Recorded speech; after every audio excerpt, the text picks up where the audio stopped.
Wanita mengelap kaca dan melihat keluar jendela, tetapi terkejut saat melihat langit sepenuhnya gelap. Dia berpikir ada yang tidak beres dengan kaca itu. Kemudian meludahkan air liurnya, mengambil sweater untuk mengelapnya, tetapi masih tidak bisa melihat apa-apa. Dia dengan cepat mengamati ruang kecil tempat dia berada, untungnya ada sebuah pintu palka di samping. Dia melihat lebih dekat, meskipun di dalam ada sedikit cahaya, tetapi tidak ada siapa-siapa. Justru saat wanita sedang berpikir apa yang harus dilakukan, dia tiba-tiba menyadari suhu di dalam kabin sangat aneh. Jelas sebelumnya suhunya 35 derajat, hanya dalam waktu 5 menit sudah mencapai 50 derajat, udara bahkan menyebabkan gelombang panas di bawah radiasi suhu tinggi. Dalam beberapa menit sebelumnya, pakaiannya basah kuyup dengan keringat, dia cepat-cepat melepas pakaiannya. Terlepas dari itu, wanita itu masih berkeringat deras karena panasnya. Jika hanya duduk menunggu kematian, bisa dipastikan akan mati kepanasan di sini dalam 10 menit lagi. Dia mencoba mengetuk pintu sekali lagi, akhirnya melihat dua pekerja, berpikir dia akan segera diselamatkan. Tetapi di sisi sana memberitahu dia, tekanan udara di kedua kabin berbeda. Begitu pintu palka dibuka sembarangan, itu akan membuat seluruh organ dalam hancur dan mati. Sekarang mereka hanya bisa memberi tekanan pada kabinnya terlebih dahulu. Pintu hanya dapat dibuka ketika tekanan udara mencapai keadaan seimbang, hanya perlu bersabar sebentar. Saat tekanan udara meningkat, kepala wanita itu terlihat seperti akan meledak dan telinganya juga mengalami gangguan berulang. Dia tidak punya pilihan selain menghadapinya. Tiba-tiba terdengar suara keras di telinganya, gendang telinga pecah membuatnya menderita. Saat ini tekanan udara sudah seimbang, dia mulai menggerakkan katup dengan tangan kosong. Meskipun telah mengerahkan seluruh tenaga, katup masih belum bergerak sedikit pun. Wanita yang sedang disiksa dan hampir gila, tidak berani menunda terlalu lama, mengambil sebatang kayu di samping dan memukul keras pada katup. Akhirnya dengan usahanya, katup menjadi longgar. Dia dengan cepat memutar katup pada baut, menariknya ke samping, dan mendorong setengah pintu palka terbuka.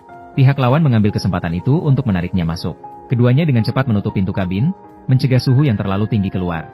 Setelah diselamatkan, wanita itu segera mencari air, kemudian minum alkohol dengan semangat. Setelah menghirup napas dalam-dalam, dia merasa itu belum cukup. Kemudian dia meminum sisa air yang ada. Dua pria itu terkejut melihat hal ini, karena ini adalah botol air terakhir. Sejak api berkobar di luar, mereka juga terjebak di sini. Sekarang tidak bisa melakukan panggilan, tidak ada makanan dan tidak ada air. Satu-satunya yang bisa dilakukan sekarang adalah menunggu tim penyelamat datang untuk menyelamatkan. Saat ini, telepon wanita tiba-tiba berbunyi. Semua orang gembira dan mengira ada sinyal. Ternyata dia sudah menyetel alarm untuk menjemput putrinya pulang sekolah. Wanita mulai panik memikirkan anak-anaknya. Berusaha membuka pintu palka dan segera keluar. Pria berkumis melihat dan berusaha sekuat tenaga untuk mencegahnya. Meskipun api di luar kabin sekarang sudah padam, namun setelah membuka pintu palka, suhu tinggi di luar akan muncul segera saat bertemu dengan oksigen.